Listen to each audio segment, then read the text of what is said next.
Bienvenidos a todos. Vamos a poner poco a poco toda la gente en mute para no molestar el ruido de ambiente.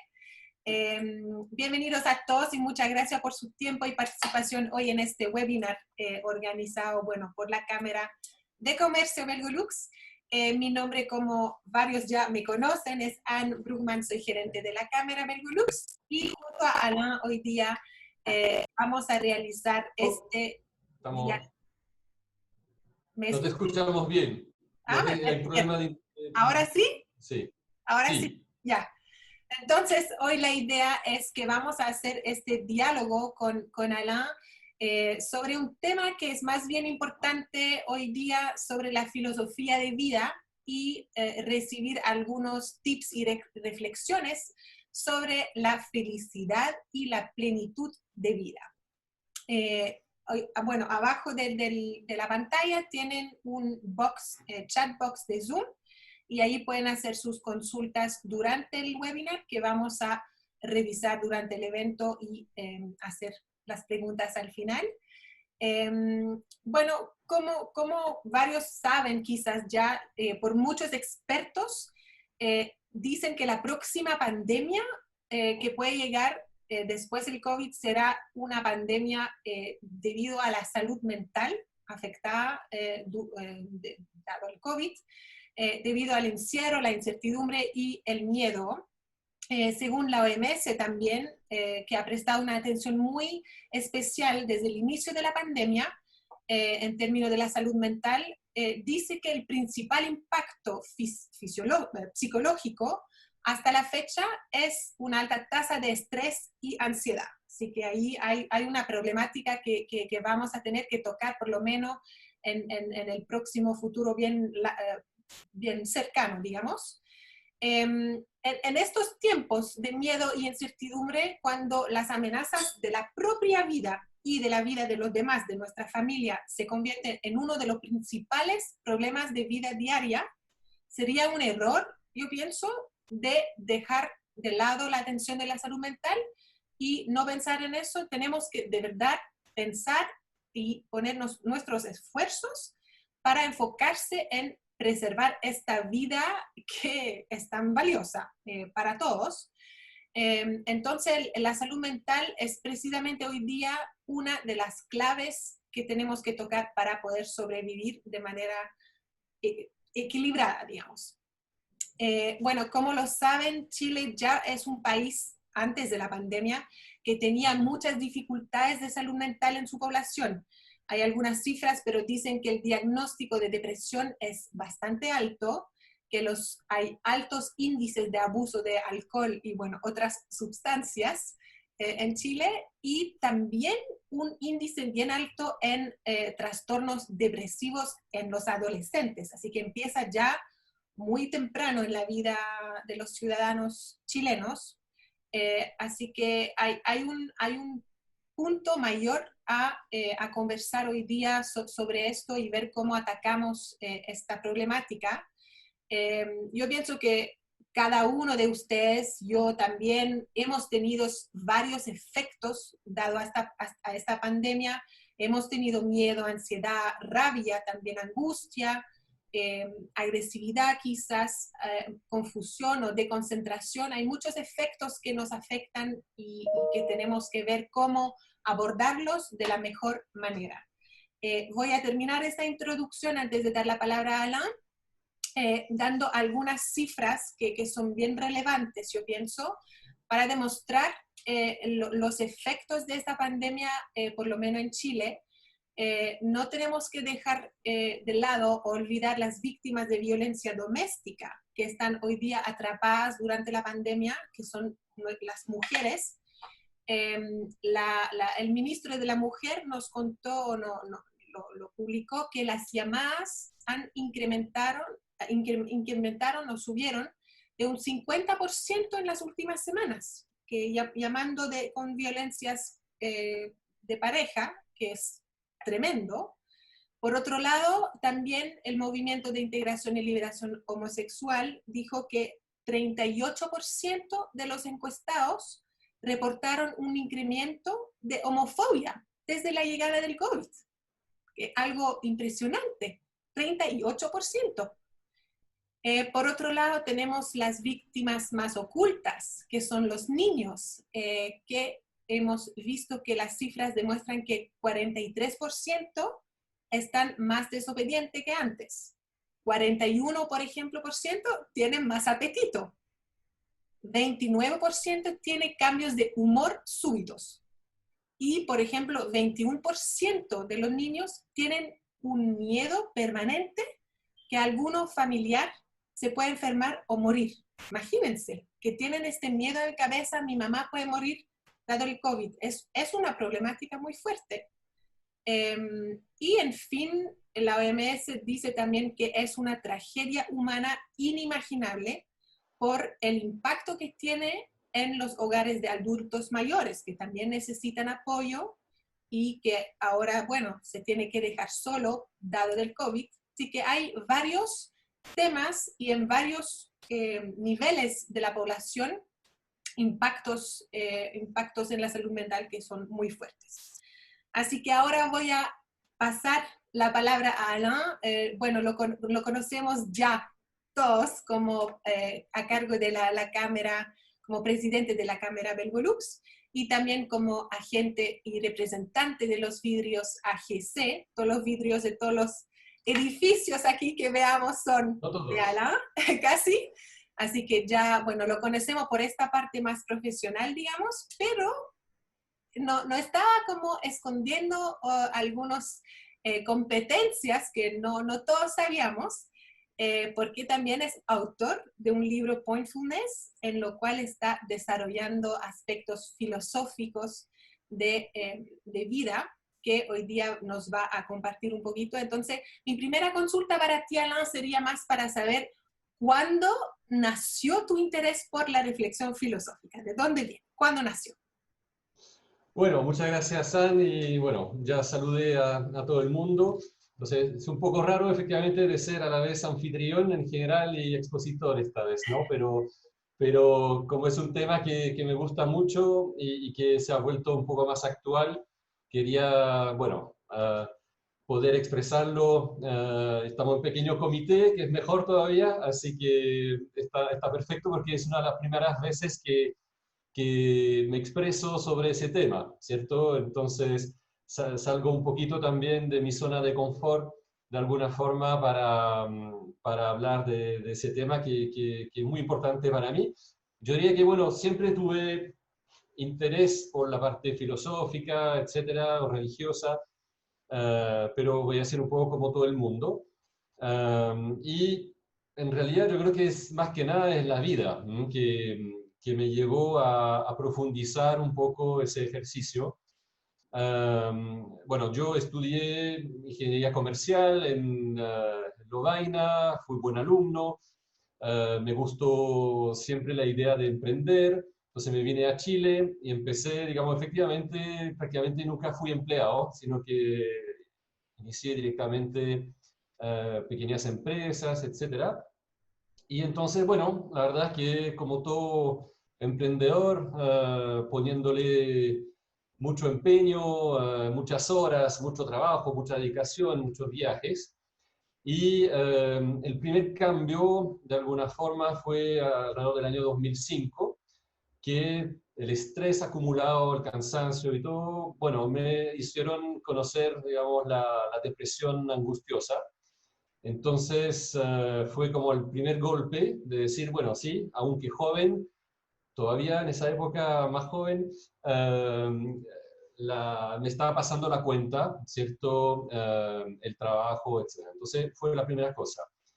Después de eso, poco después, empezó también la separación matrimonial, que fue otro golpe, digamos, también fuerte. Y justamente en esa época, como sentía que estaba un poquito disminuido por la depresión, había invitado a una socia a ayudarme en mi empresa para desarrollarla. Y resulta que después de eso, unos años después, bueno, mis socios prácticamente me quitaron la empresa. Así que me encontré ahí sin la empresa en la cual que había formado durante más de 15 años. y fue un poquito como si me quitaran, digamos, un hijo, de alguna forma, porque uno había dedicado bastante tiempo, etc.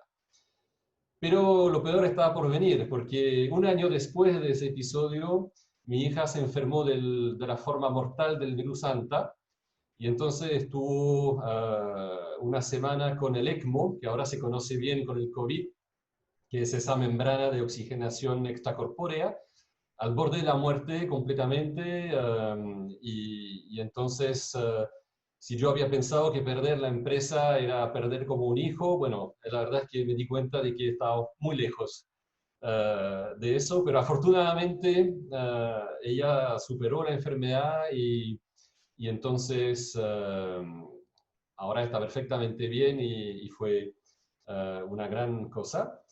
Y un año después, fueron los 3 años así como un poco fuertes, vino el gran terremoto de 2010.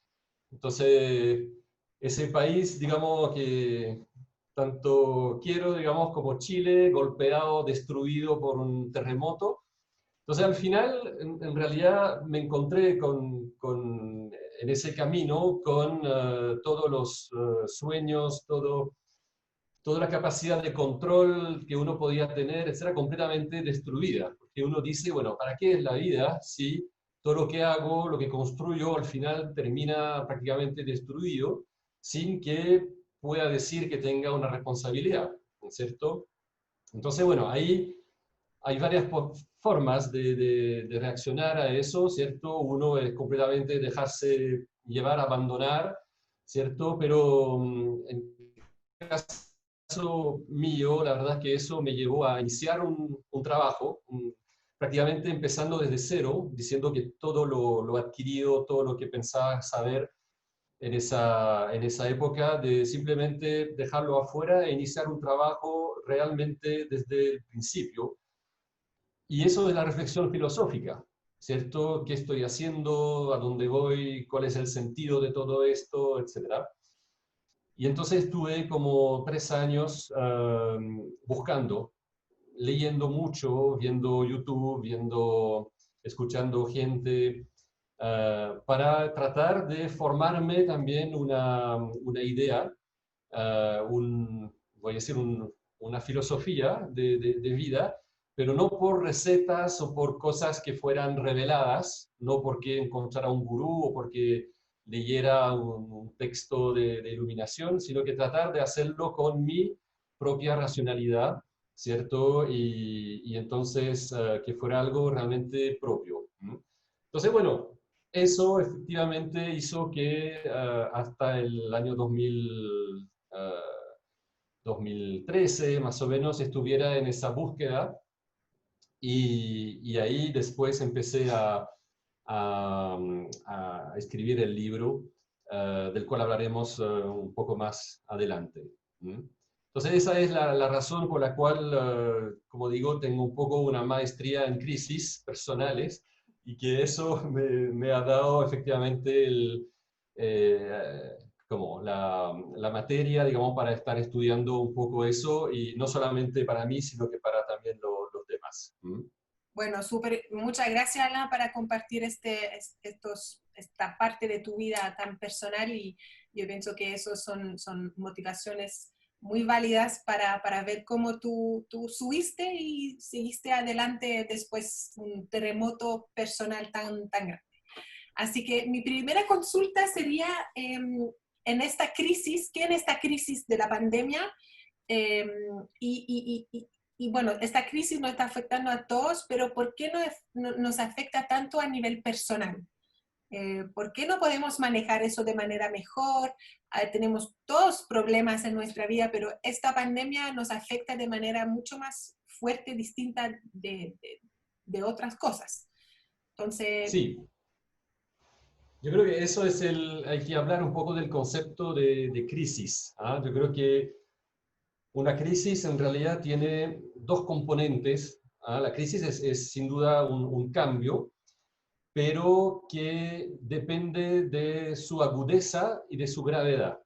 Entonces, la agudeza yo diría que es un tema primero de cercanía a lo que está pasando, cuán cercano está el cambio o lo que está pasando con respecto a mi persona y a mi vida. Es muy diferente, efectivamente, tener a un familiar directamente en una situación grave que tener, digamos, no sé, la explosión del Líbano, que claro, es triste, es fuerte, pero está lejos. Entonces, la agudeza tiene que ver con la cercanía y tiene que ver también con la, la rapidez con la cual ocurre. Porque los cambios son naturales, siempre estamos acostumbrados a que las cosas cambien, forma parte de la vida, pero cuando los cambios son muy repentinos, uno hablaría en términos de ingeniería de un gradiente, de un aumento muy rápido del cambio, obviamente se hace mucho más agudo. Lo mismo, por ejemplo, la fiebre.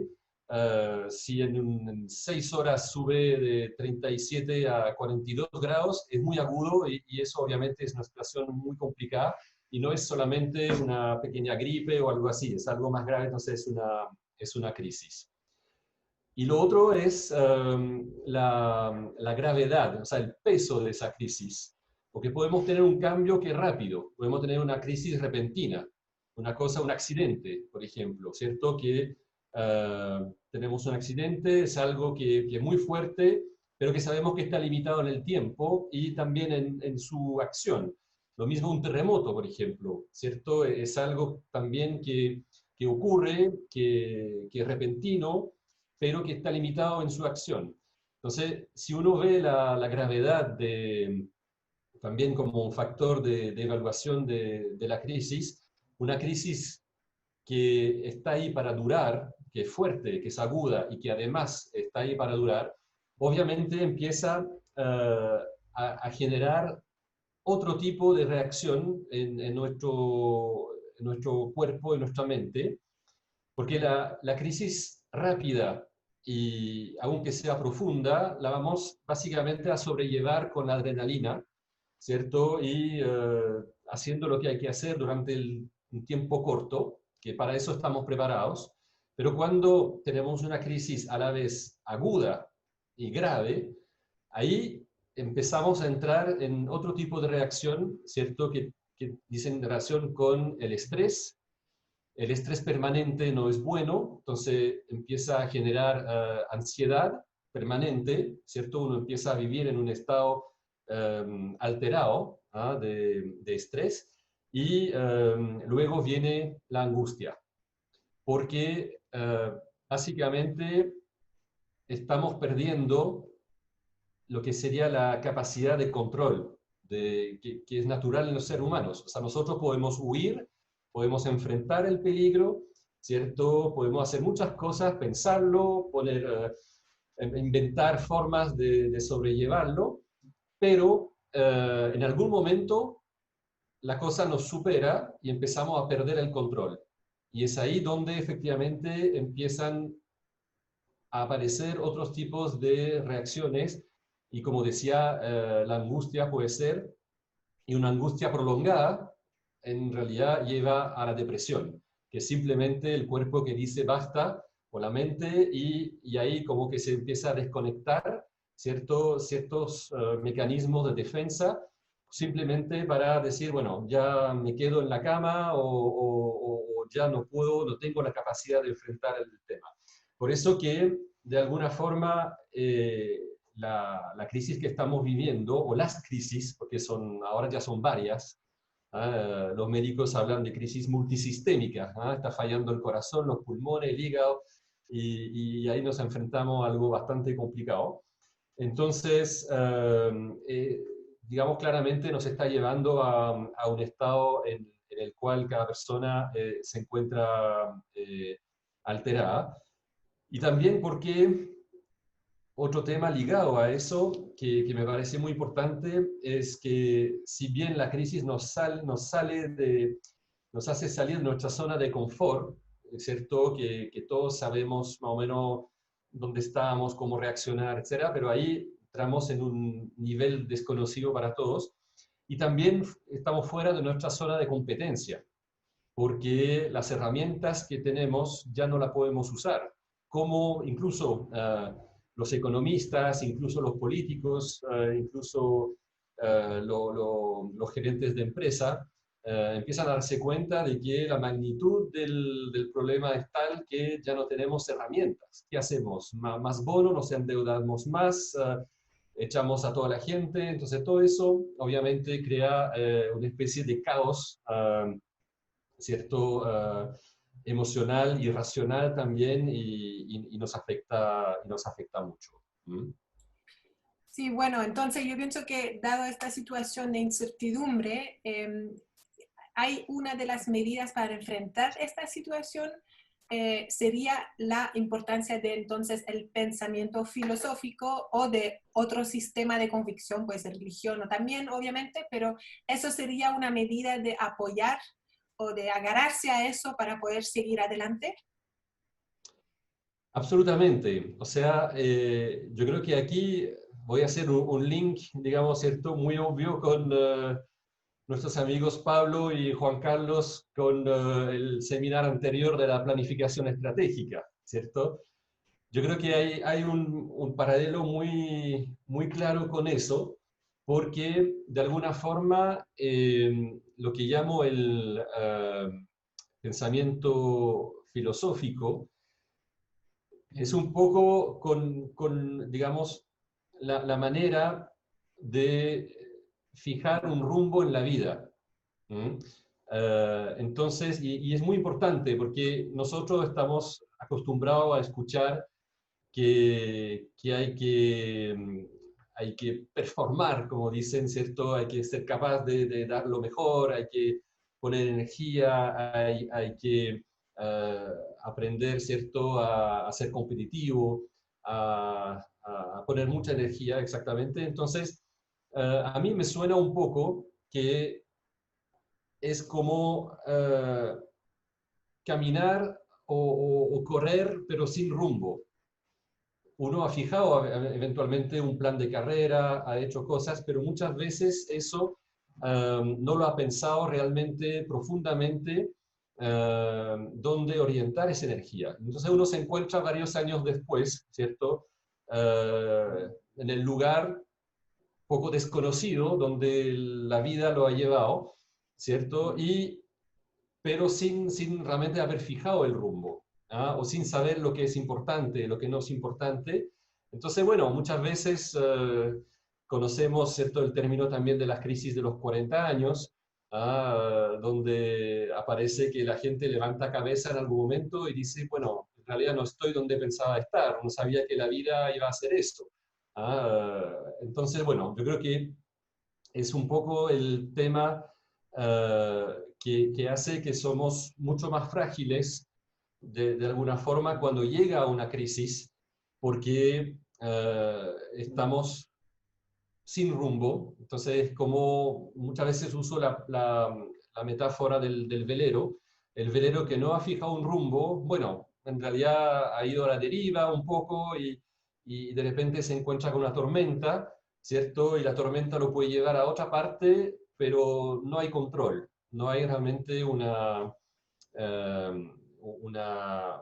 rumbo fijado. Por eso que el pensamiento filosófico, ¿cierto? Es muy importante como para fijar ese rumbo o esas prioridades, voy a decir, en la vida. Hay varias palabras como para definirlo.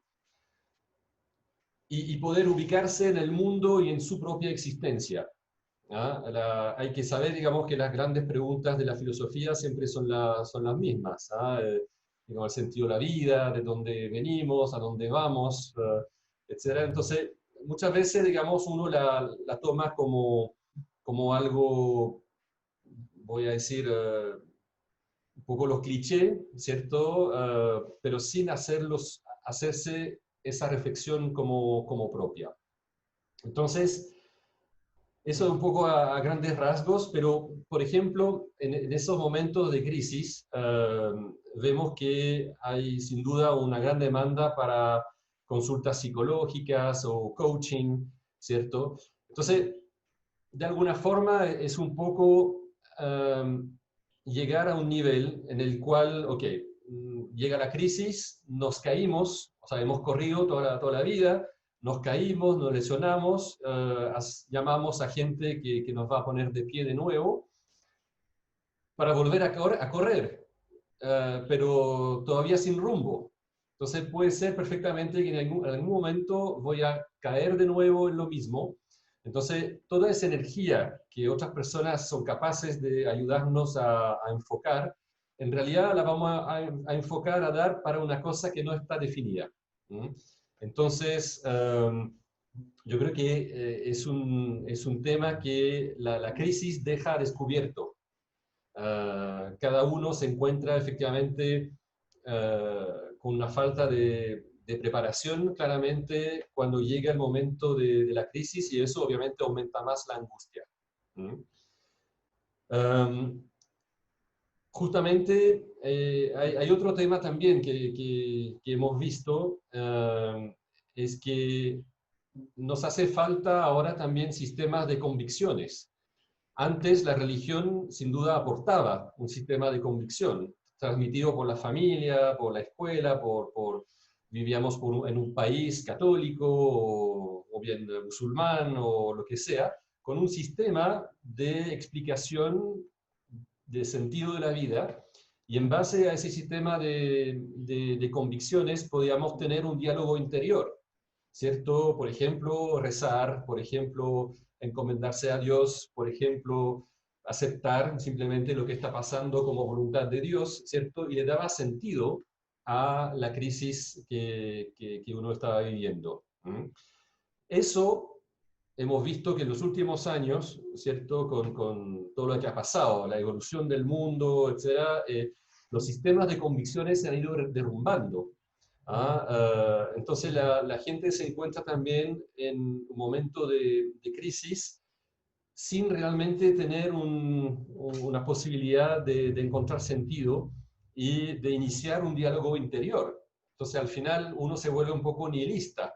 Decir, bueno, la vida no vale nada, o sea, o hasta aquí hemos llegado, y ahí obviamente la única forma sería anestesiarse, de alguna forma, sea con el alcohol, la droga, otras cosas que pueden hacer que yo no soy capaz de tener un diálogo interior para soportar lo que está pasando. Por eso que la búsqueda personal, la reflexión que uno tiene que tratar de ponerse de acuerdo consigo mismo, de alguna forma, sobre un sistema de convicciones, de un marco, más o menos diciendo, bueno, sí, esa es la vida. Eso yo pienso que es el sentido, eso deberían ser, digamos, un poco algunos principios, algunos valores propios, básicos, como para ayudarse a sí mismo a enfrentar los temporales, las cosas más complicadas. Y más allá de lo propio, también saber que es una inquietud universal.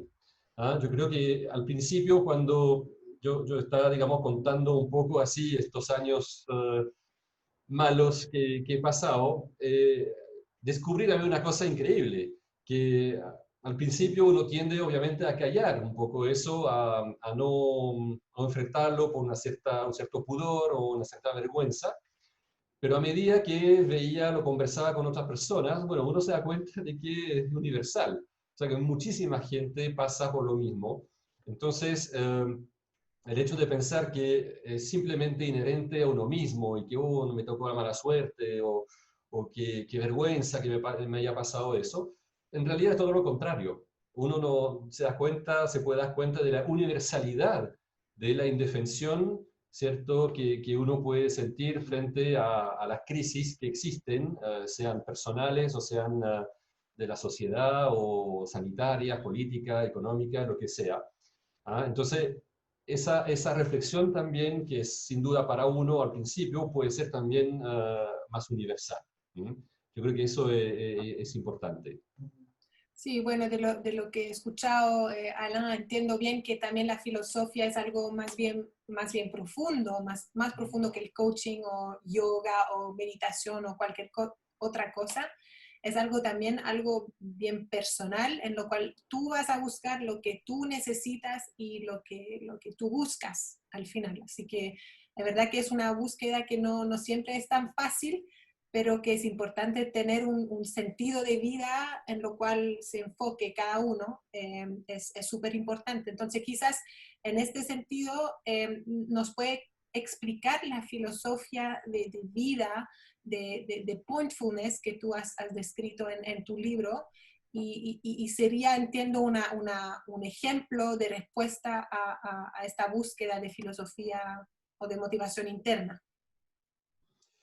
Sí, bueno, ahí efectivamente es súper interesante para mí el proceso que, que he empezado, ¿cierto? O sea, le he dado importancia al tema. Yo creo que muchas veces uno se encuentra inmerso en todos los problemas de la vida, ¿cierto? Del trabajo, de la familia, de todo. Entonces uno dice, no tengo tiempo para estar pensando en cosas como filosóficas porque se ve como una pérdida de tiempo, es algo que se ve como siendo improductivo, ¿cierto? O que lo no necesito, ¿ah? Porque al final eso es para gente volada o para gente que tiene otro tipo de, de intereses o algo muy intelectual también. O sea, hay muchas en realidad, muchas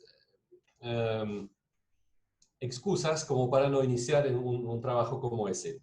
Entonces, durante la búsqueda, yo he podido ver, he tratado de repasar un poco por la historia de la filosofía, de la religión, realmente así sin prejuicio, sin ningún prejuicio.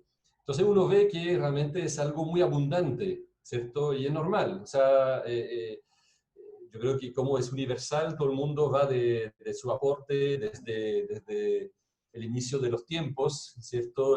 Sin duda un tema que ha fascinado al hombre. Entonces, en el caso mío, después de haber leído todas esas cosas, me empecé a orientar efectivamente más hacia las filosofías orientales, ¿cierto? Budismo, Tao, bueno, todo ese tipo de cosas, pero aún ahí yo estaba todavía un poco reacio a aceptar las cosas como reveladas, ¿ah? Que Buda dijo eso, entonces yo decía, hay que ir más lejos, ¿ah? Esa especie de investigación radical de llegar a al origen de todo y tratar de estar convencido yo mismo de cuál sería lo mejor. Y entonces, bueno, un día llegó como digo, un flash así, ¿cierto? Y que fue sencillamente decir que todo se resumía para mí en vida singular y el triángulo de las ilusiones. Entonces, ahora lo voy a explicar.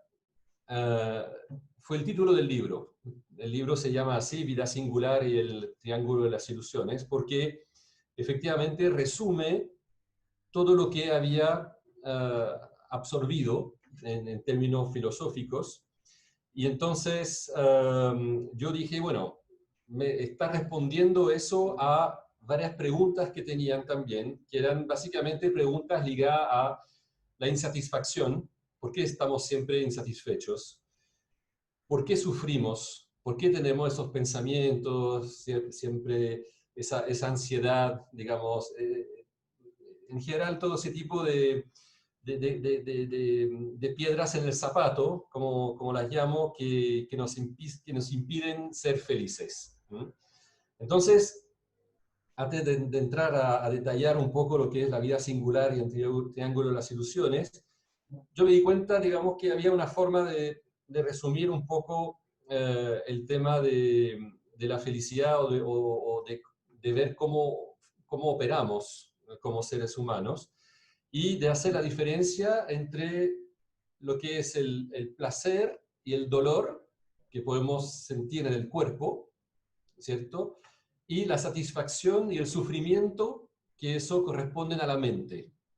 Entonces yo diría que es diferente el placer que podemos tener con la satisfacción mental o el dolor, que es simplemente la activación de unos nervios, y el sufrimiento que está originando en la mente. Entonces ya cuando uno hace esa diferencia, hay una forma ya de avanzar un poco a ver cuál es el problema que yo quiero enfrentar, ¿cierto? Entonces uno se da cuenta que el placer y el dolor del cuerpo, bueno, uno tiene el placer que uno se da y el dolor uno lo maneja como puede, pero son inherentes a la persona humana. Sin embargo, la satisfacción y el sufrimiento son productos de la mente. Entonces yo tengo una mayor capacidad de controlar o de actuar sobre estas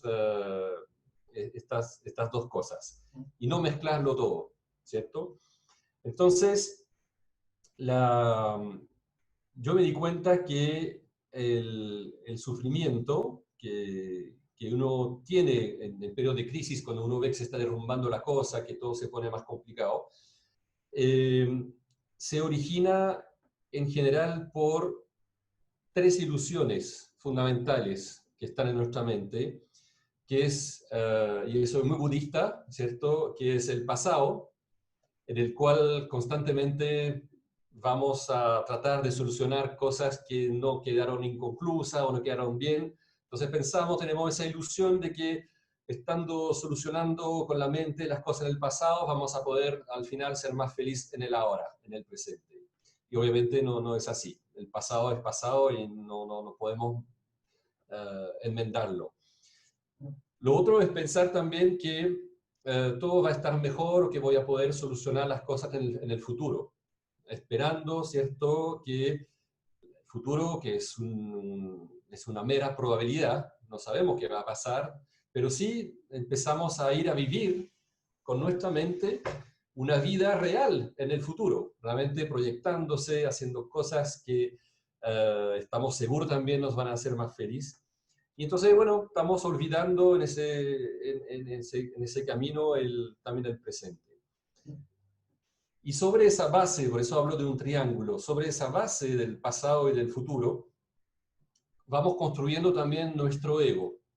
Todo lo que hemos estudiado, lo que hemos hecho, lo que hemos sido, y también todo lo que proyectamos, etcétera, hacemos en nuestra mente una construcción, ¿cierto?, de nuestro yo, que también es una ilusión, no es lo que somos, sino que es lo que creemos que somos o lo que aspiramos a ser. Y entonces empezamos también a vivir y a darle a ese ego, a esa construcción mental, ¿cierto?, mucha de nuestra energía para tratar de mantener esa imagen, de mantener ese ser artificial, ese ser virtual que tenemos. Entonces, ese triángulo en realidad nos impide tener una vida más focalizada en el presente, de que toda esa energía que nosotros tenemos, ¿cierto?, simplemente por ser vivos, la estamos desperdiciando en cosas que no existen, que son superfluas, por decirlo así. Entonces, la idea es que la vida en realidad, ¿cierto?, y es muy, como decía, muy budista, está más que nada perfectamente ubicada en el presente, y es lo único que existe, es este momento. Entonces, lo que plantea el libro es que al reducir ese triángulo de las ilusiones, yo puedo acercarme a una vida más plena en el presente, y en el aquí y en el ahora. Entonces, y que la verdadera felicidad al final dice relación con esa capacidad de tener la plena conciencia de lo que es ser, de lo que realmente es como que es existir y ser, ¿cierto? Y no ser algo o alguien. Eso también es muy importante porque y ahí entró en términos un poco más técnicos, ¿cierto? O sea, no técnicos, sino que conceptuales, es que en realidad yo he descubierto que lo único al cual aspiramos realmente es a tener la convicción, la plena conciencia de ser, pero no sabemos lo que es. Entonces estamos empezando a buscar cosas que nos hacen sentir que somos. como por ejemplo todos los adjetivos y complementos. Entonces quiero ser, no sé, alto, joven, bonito, deportista, inteligente, rico, y voy agregando un sinnúmero de adjetivos para, al final, pensando que si logro completar todo lo que hay que ser, voy a sentirme pleno, satisfecho, entero. Y en realidad es todo lo contrario. Es todo lo contrario. La verdadera conciencia, la plenitud de ser, es saber que uno es simplemente, sin nada más. Entonces, al momento en que yo me estoy sacando todo lo que el pasado me puede haber aportado o marcado, mejor dicho, el pasado aporta muchas cosas, pero si me refiero a vivir en ese pasado, a vivir en ese futuro y construir un ego, nunca voy a terminar. Ese triángulo de ilusiones tendría que crecer infinitamente, ¿cierto? Cuando en realidad el tema para sentir la plenitud de ser está más bien en una singularidad, un punto, una cosita ínfima, donde está concentrado todo lo que es la esencia de ser. Así que es justamente ahí donde yo hablo con pointfulness, ¿cierto? Que es un término que es más nuevo, pero pointfulness tiene varias acepciones. Uno es, tiene relación con el punto y la plenitud del punto. El punto es en realidad un concepto que es pleno en sí. El punto no necesita nada más que ser. No necesita ser más grande ni más chico, no necesita nada más. Entonces, el punto está ahí pleno de sí mismo. Y es además muy importante para ayudarnos a ubicarnos. Y ahí hay una yo diría, un concepto que me parece muy interesante y que he descubierto, digamos, cuando estaba pensando, que yo llamo la teoría del punto, ¿ah? Y que dice relación con, un poco en relación a la teoría del todo, de Hawkins, etcétera, de tratar de buscar la fórmula universal para entender el todo. Y sería un poquito como si quisiera describir un círculo, y yo entonces encuentro la fórmula del círculo, que es el diámetro multiplicado por pi. Yo creo que todo el mundo que hemos hecho las primarias conocemos eso. Entonces el diámetro multiplicado por pi nos da la circunferencia, ¿cierto? Y eso sería como tener la teoría. Pero sin embargo, me falta algo para saber dónde está ese círculo, y es el centro. El círculo está definido por el centro. Entonces, y es un punto infinito, infinitivamente chico, pero hay que definirlo, y eso nos da entonces sentido a toda la fórmula. Pero es muy importante tener ese centro. Pasa un poco lo mismo con la vida, que si no tengo un centro, que es justamente esa conciencia de ser, de saber dónde estoy parado, todo lo demás en realidad no está ubicado. Todo el mundo, todo el resto está un poco sin sentido. Así que la idea, y obviamente aquí estoy resumiendo un libro y estoy resumiendo muchísimo más. Yo podía hablar 3 horas sobre el tema y empezar a ir más allá. Pero el hecho de focalizarse en la singularidad y no en el todo, yo creo que tiene muchos aspectos prácticos. Uno es, de momento en que yo soy capaz de hacer una reflexión sobre lo que es ilusión y lo que es real para mí. No hablo de la realidad absoluta, hablo de una realidad para mí. O sea, simplemente distinguir lo que es ilusión y lo que es realidad para mí. Yo tengo directamente una consecuencia muy importante, es poder viajar más liviano. Cuando yo empiezo a darme cuenta de todas las ilusiones con las cuales estoy cargando y que logro deshacerme de algunas, inmediatamente soy más liviano y más focalizado en lo que importa. Simplemente, tan sencillo como eso. Entonces, toda la energía que tengo, ¿ah? Y muchas veces uno se queja de la falta de energía, porque la mente está gastando tanta energía en cosas que no existen, ¿ah? Los pensamientos, el hecho de luchar para mejorar su ego, etcétera. Al final es mucha energía que tengo que voy desperdiciando por aquí y por allá, cuando podría efectivamente estar haciendo un uso más racional de esa energía, y particularmente en tiempo de crisis, porque uno diría, bueno, pero todo ese reflexionamiento, esa filosofía, ¿para qué sirve al final? Y yo pienso que realmente cuando uno logra concentrar más energía, está mucho más despierto y mucho más preparado y con mucho más energía para atacar el problema actual. O sea, si yo me empiezo a preguntar qué va a ser de mí en un mes, en 6 meses, y que paso la mayor parte de mi tiempo sufriendo ya por lo que me va a pasar en 6 meses más, no estoy usando esa energía en pensar en el ahora, en qué hago ahora, qué veo ahora.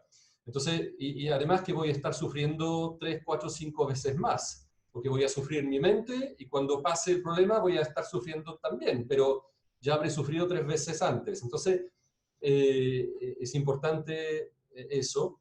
Y también el efecto de reducir el triángulo de las ilusiones tiene un efecto que no tengo que aplicar una receta para lograr algo, ¿cierto? Muchas veces nosotros estamos, digamos, generalmente acostumbrados a perseguir un objetivo, a hacer un trabajo para algo. Y aquí se trata básicamente de dejar mochilas afuera, atrás, como para estar más liviano. En eso, en realidad, para mí ha sido una de las respuestas, y con otro tema también, pero lo voy a mencionar nomás para no entrar en detalle, porque si no, como digo, no vamos a pasar mucho tiempo en eso, que es también perder esa ilusión de control que tenemos. ¿Ah? Nosotros, yo creo que, y eso lo aprendí realmente en el momento sin duda más terrible de la enfermedad de mi hija, cuando le queda pocas probabilidades de vivir, en algún momento hay que soltar. Hay que soltar. Ahí están los médicos, está en la clínica, es joven, o sea, pero ya no puedo hacer nada. Está fuera de mi competencia, fuera de todo. Entonces lo suelto. Y creo que también eso en algún momento ayuda a que las cosas se ordenen sola, ¿cierto? Y que uno vuelva poco a poco a retomar el rumbo. ¿Mm?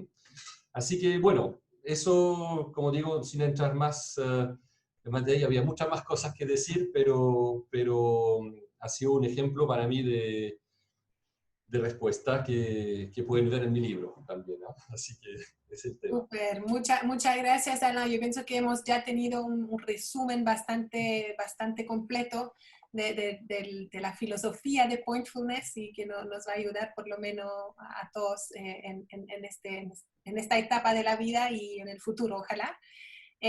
Nosotros queríamos también por la cámara hacer una encuesta para sentir un poquito la temperatura de ustedes, de cómo se sienten y cómo tienen el punto de vista por la filosofía. Así que nosotros vamos a compartir una encuesta ahora en live que van a poder ver y las respuestas que van a dar son anónimas, así que pueden ser totalmente libres de contestar las consultas. Así que lo voy a lanzar ahora. ¿Lo pueden ver? ¿Sí? Ya, perfecto. Entonces, la primera consulta es ¿cuándo estima tener una reflexión filosófica en su vida? Puede ser una reflexión, bueno, filosófica o religión, y ahí pueden contestar si lo tienen siempre, de vez en cuando o nunca.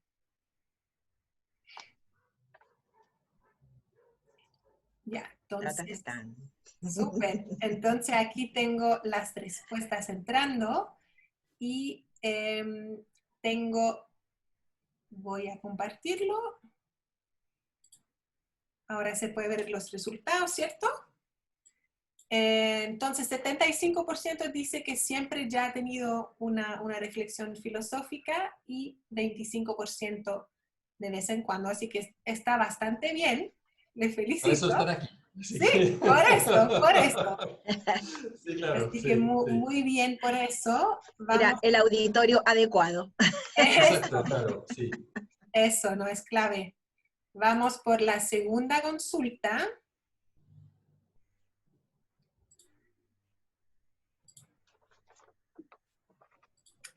Qué entretenido es este sistema. No.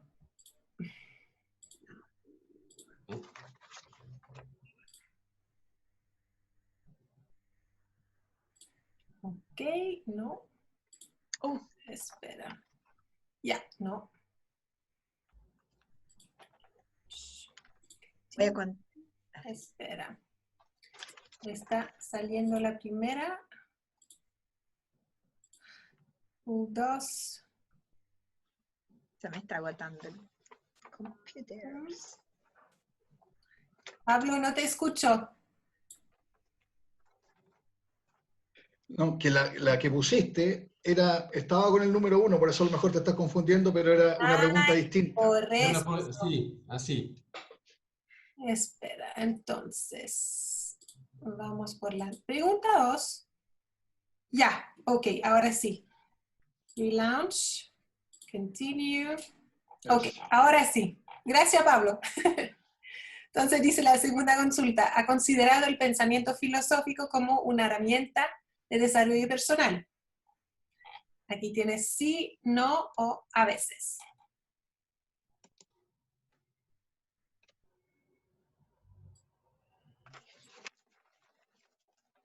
¡Qué buen público! Súper bien. Entonces, les voy a compartir el resultado. Dice aquí 80% que sí y 20% a veces. Un poco lo mismo que el otro, digamos. El Sí. oro, sí, exactamente. Entonces hace parte, y quizás podemos compartir ahora, si ya está bastante como insertado en su vida el pensamiento filosófico, ¿lo tienen ya hace mucho tiempo o es mucho más ahora desde la pandemia que han empezado con esta dinámica? No sé si alguien se atreve a contestar, pero para ver un poquito la situación, si lo tienen ya bastante integrado o si es algo nuevo. Yo personalmente lo tengo bastante integrado porque, bueno, mi madre me crió en una religión católica, pero también era muy curiosa y, y dentro de esa curiosidad, ¿cierto? Estuvo la metafísica y yo después soy de base profesional de la salud, también curiosa la sintergética, hice cursos de sintergética y siempre me ha encontrado que la naturaleza de uno eh, debe ser mejorada siempre. O sea, yo pienso en la formación constante de tratar de ser mejor. Uno es humana, comete muchos errores, le viene la angustia. Pienso que este periodo, tal como dijo Alan, es una crisis y la parte emocional va a ser una cosa tremenda cuando salgamos de esto, ¿cierto? Ha cambiado mucha gente, se ha puesto muy violenta la gente, ¿cierto? Entonces, eh, pero el tema del pointfulness, ¿así se llama? Sí. Es Me en inglés, encantó obviamente. porque realmente el punto es el centro de todo. Mira, tú hablabas, yo decía, la Tierra es el punto un punto en el universo, o sea, todos partimos de un punto, una celulita que es un punto, o sea, el punto realmente es todo. Y lo de la mochila me encantó también, porque en la mochila llevamos muchos pesos, muchas piedras, que son culpas, por ejemplo. Nosotros los humanos somos muy buenos para asumir culpas. Entonces, y asumimos cosas que muchas veces no tienen nada que ver con uno. Entonces, Claro. asumimos que tú me miraste mal, asumí que ya no me dices que soy linda, o ya me encuentras vieja, o qué sé yo, y resulta que cada persona está en su mundo. Entonces, pero los humanos como que vivimos muchas veces pendientes de los demás hacia nosotros, de los sentimientos que pensamos que están los demás hacia nosotros. Entonces, yo leí un libro un día, una parte, porque está en inglés y soy para el inglés, pero who's your room? O sea, ¿a quién metes en tu pieza? O sea, como que la vida es tu pieza. Entonces, siempre la gente que tienes a tu alrededor, realmente si tú quisieras meter a alguien que fuera valioso para ti. Y yo creo lo que tú dijiste, uno debe unirse, juntarse con gente que le aporte a uno. Y en la vida tiene uno alrededor mucha gente que a veces no le aporta. Entonces, no, estoy feliz y fanática ya de tu libro para seguir en mi onda de Muy tratar bien, de ser un poco sí, mejor. así es. Qué bueno, ya, súper. Entonces, ahora vamos Pablo con... quería decir algo. Ah, perdón, Pablo, sí. Sí, no, quería aprovechar de felicitarte, Alain, por la historia de vida, que creo que eso te da, de ahí surgió un poco todo tu interés, digamos. Yo creo que eso es súper relevante. Y junto, transmito mi pregunta, mi preocupación. Yo toda la vida también me he estado, desde el colegio me he interesado en estos temas, independiente que estudié ingeniería comercial, he seguido vinculado y siempre me interesó mucho en mi vida profesional en empresas, digamos, y ahora como consultor todavía, todo el tema filosófico y ético, fundamentalmente, de cómo trabajar en esa línea. En lo que hacemos ahora, lo que tú lo decías, y yo lo dije cuando hablamos de planificación estratégica, para mí, si bien es cierto, tiene mucho componente de negocios, pero tiene las preguntas filosóficas básicas. Así es. ¿Dónde soy? ¿Dónde estoy? ¿Para dónde voy? Etcétera. Mi gran dolor, digamos, es lo que veo que pasa hoy día en Chile. O sea, a ver, todas las generaciones hablamos mal de las nuevas, digamos, en general. Esto ya lo decían Claro, 5 siglos antes de Cristo. Pero en definitiva es ver cómo los niveles de educación que tenemos hacen, te diría yo, imposible este proceso racional con el cual hay que plantearse la vida, porque tenemos entonces una juventud que en general, y lo veía tanto en todos los niveles, casi te diría que en hijos míos y en trabajadores de la empresa, donde su visión de largo plazo es el carrete del próximo fin de semana. Entonces, ahí hay una renuncia a todo lo que tú hablabas de la fe, o sea, a no entender lo que es la felicidad y se confunde con el estar lleno de elementos que te permitan tener ciertas satisfacciones. Pero entonces, esa es mi gran preocupación, digamos, es cómo podemos llegar definitivamente a tener personas felices y yo creo que ese es el gran desafío. Creo además, y con esto termino, y esto lo voy a decir bajito porque mi señora es psicóloga, hija psicóloga, yo creo que la psicología como ciencia no nos ha hecho un gran favor, porque fue en el sentido de la polarización, de pasar de la racionalidad solo a la emocionalidad, y los seres humanos somos la mezcla de los dos. Entonces, cuando se cree que todo es solamente a través de la emoción, nos dejamos la parte racional, lo que decías tú, sino que entonces no es más cómodo llegar a religiones, donde está la verdad revelada y sentir si yo no pienso, hago lo que ahí me dicen. Bueno, ese es para mí el gran desafío, yo creo que esas son las cosas que tenemos que plantearnos y que me preocupan de Chile especialmente. Sí, o sea, la verdad que también es un reflexionamiento, ahí hay que profundizar, porque digo, bueno, solamente hice un esbozo, ¿cierto?, de esa filosofía que hice mía y que comparto, trato de empezar a compartir un poco más. Pero si uno va a cosas un poco más conocidas, primero la filosofía budista Zen, para mí tiene una cosa que es bastante buena y que es difícil, pero que tiene mucho sentido y que es no hacer caso. Es muy difícil porque cuando uno piensa que tiene un cierto conocimiento y todo, hay una especie casi de necesidad de compartirlo. ¿Ah? Sí, claro, Y claro. entonces, claro, uno quisiera entonces alimentar también su ego diciendo, ah, pero yo tengo la solución, quiero aportar, quiero... Y en realidad, frente a muchas cosas, lo único que nos queda es no hacer caso y seguir comportándose como uno piensa que debe comportarse, ¿cierto? Y entonces, muchas veces el ejemplo que simplemente uno trata de dar en la vida, ¿cierto? Con alegría, con tolerancia, con todo eso, vale mucho más que discursos Sí, y cosas absolutamente. encendidas, ¿no? Entonces, no, trata de no hacerle caso, uno, a pesar de todo lo que podemos sentir y pensar.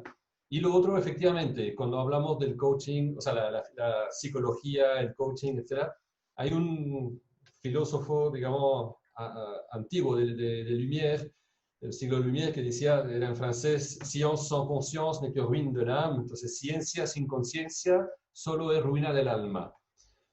Y claro, entonces yo puedo aplicar toda la teoría psicológica para que una persona se sienta mejor, digamos una pastilla por acá y todo, pero si no hay un trabajo sobre la conciencia real de lo que uno está haciendo, es ruina del alma, o sea, no va a Así aportar es. nada más. Entonces, es un tema súper importante.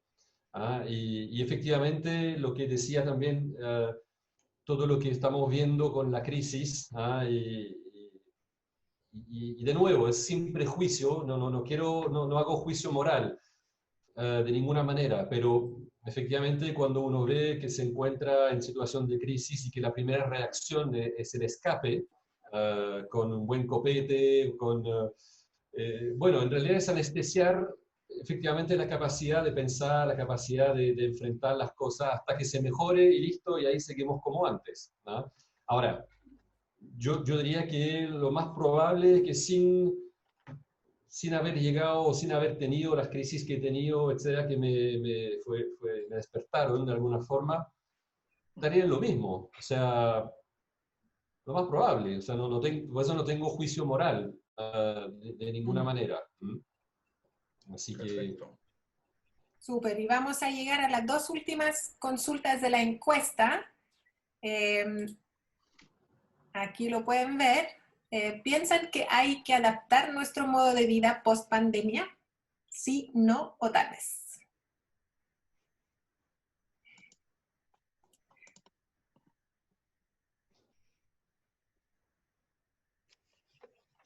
Sí, aquí también la reacción es bastante igual a la anterior, como lo pueden ver. Share results.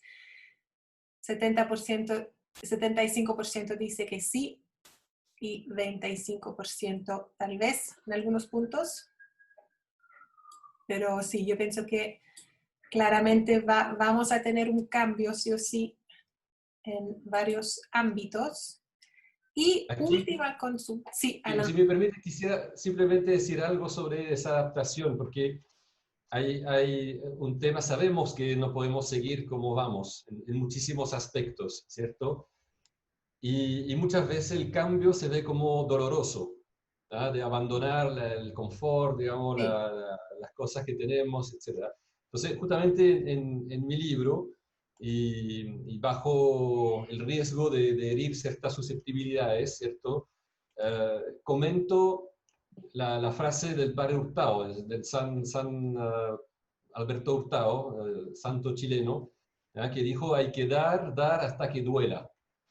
Y yo digo, no.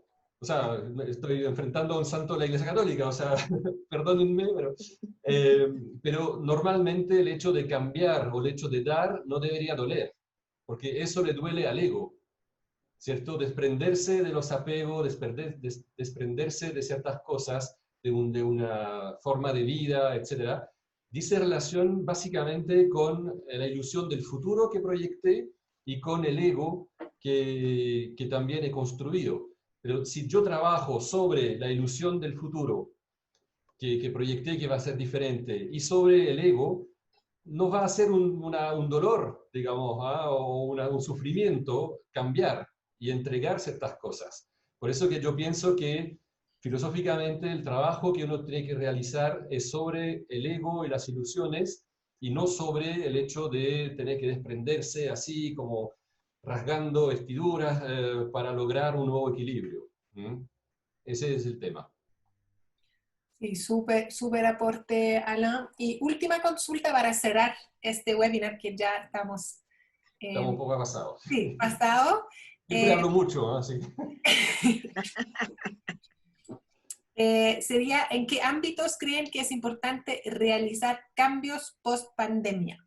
¿Solamente ámbito laboral, personal, cuidado personal, ninguno o otro?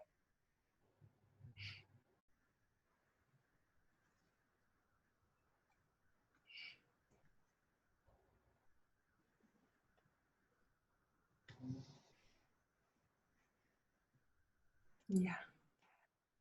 Entonces, aquí van los resultados.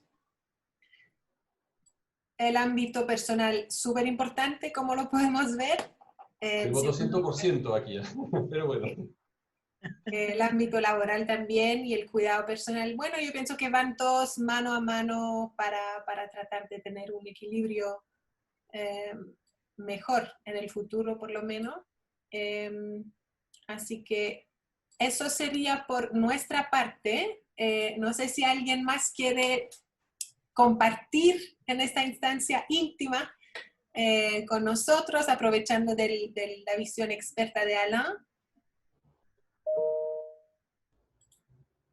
¿No? Mira, solo decir un poco a todo lo que ya explicó el tema que yo comparto absolutamente, que digamos la falsa idea de certeza que tenemos. ¿Ah?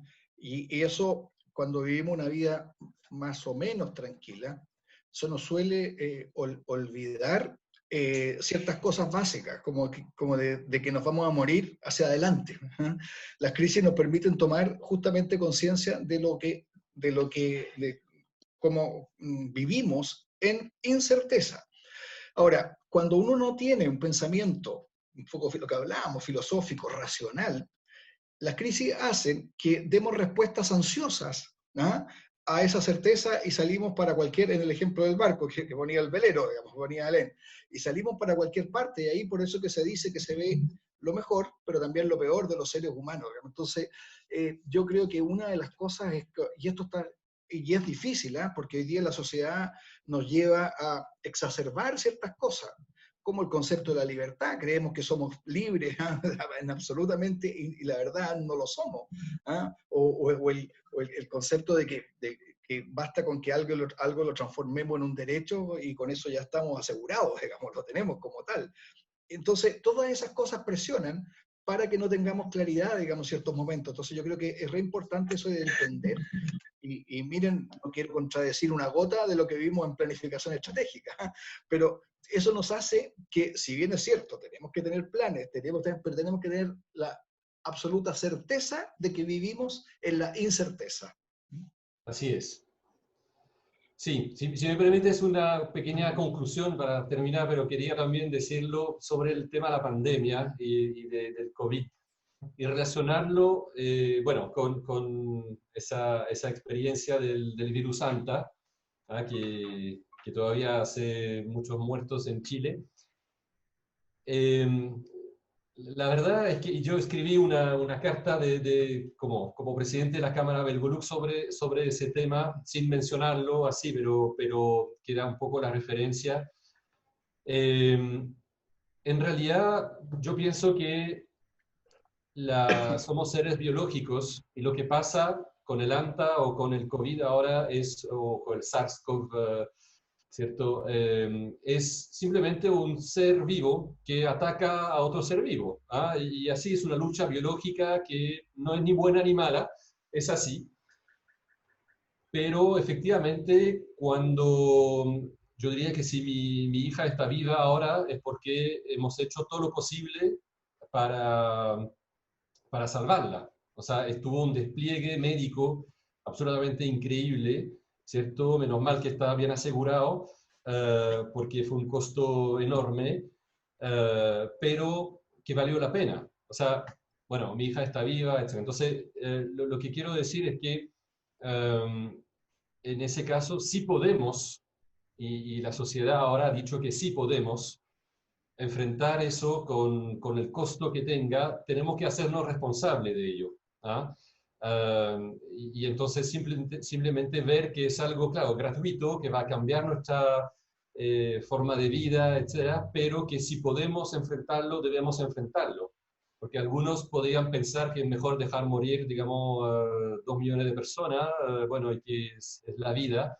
Y podríamos también decirlo. Yo entiendo que hay países de África que a lo mejor no van a poder, no podrían enfrentar y pagar, pero los países que sí pueden pagarlo y deciden pagarlo, que lo enfrenten con responsabilidad.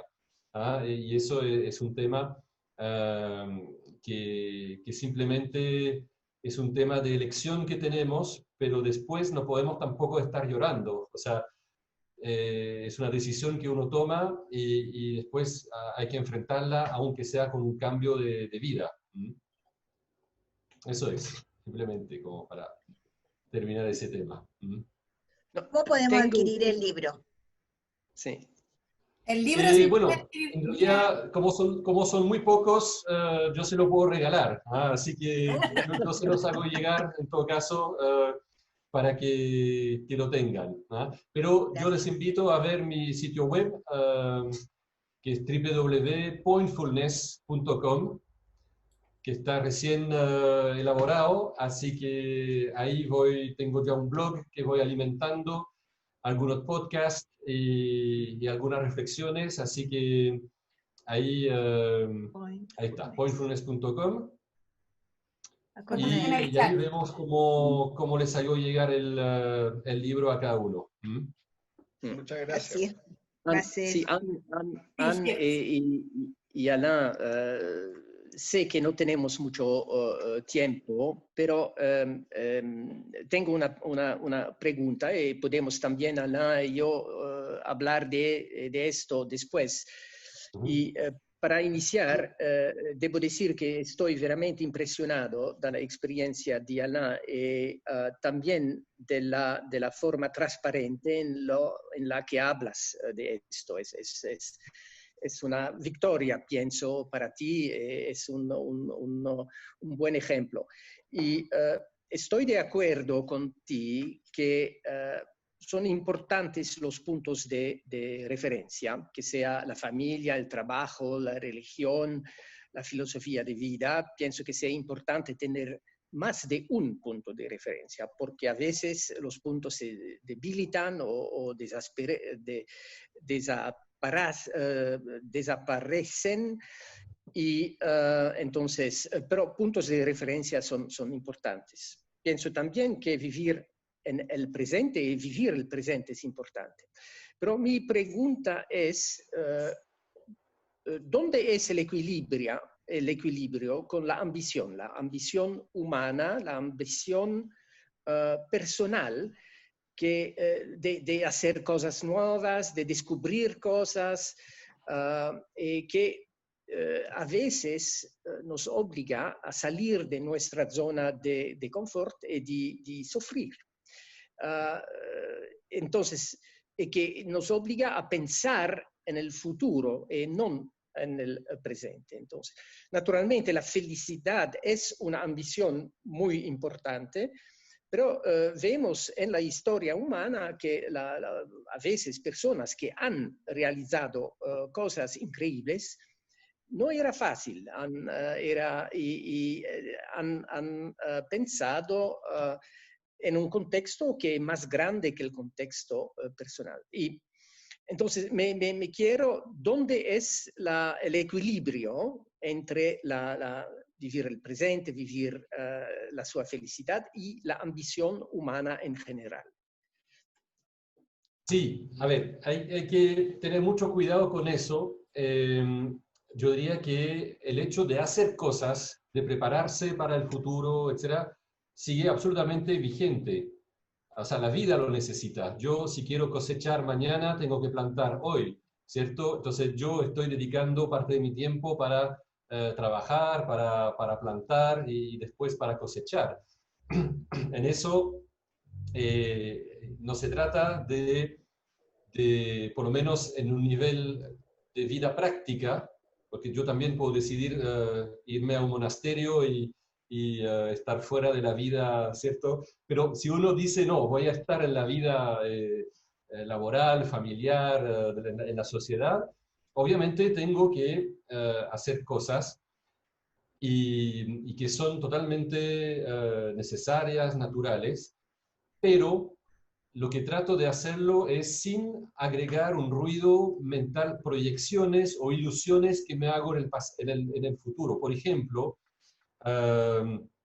de pensar, bueno, voy a hacer un ejemplo, por ejemplo, que si voy a hacer esa cosa porque si tengo éxito, voy a ser rico, y si voy a ser rico, voy a ser feliz, ¿cierto? Entonces, proyectándome en el futuro. Entonces, ahí si yo estoy esperando tener éxito en lo que estoy haciendo para ser feliz y que lo proyecto a 1 año, 2 años, etcétera, yo estoy en realidad perdiendo mi felicidad actual, en el presente.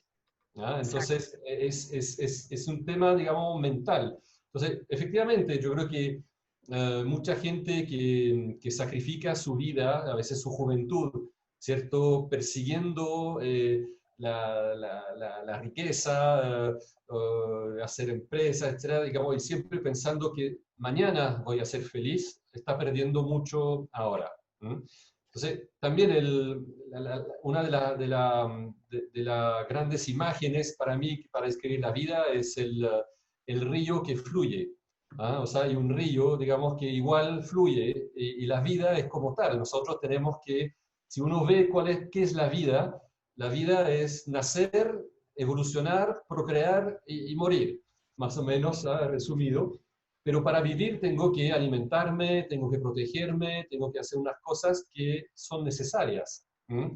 E incluso, si voy más allá, necesito medicina, necesito riqueza, necesito, o sea, digamos, prosperidad para poder, digamos, eliminar la necesidad de ciertas cosas, etc. Entonces, todo eso fluye, es necesario. ¿Mm? Y la ambición en general, hay que ver si estoy haciendo algo para lograr otro propósito, como por ejemplo alcanzar la riqueza para ser feliz, o simplemente ser una persona creativa que tiene... Gracias. Sí. Bueno, muchas gracias, Alain. Te agradecemos por tu tiempo y también agradezco a todos los invitados para conectarse. Agradezco especialmente también a nuestro embajador de Bélgica, Geert Kriel, para conectarse.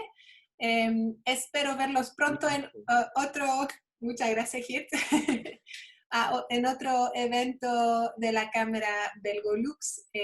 Y como lo hemos dicho, pueden consultar la página de Pointfulness que he dejado en el chat. Así que les deseo una excelente tarde y que se cuiden todos.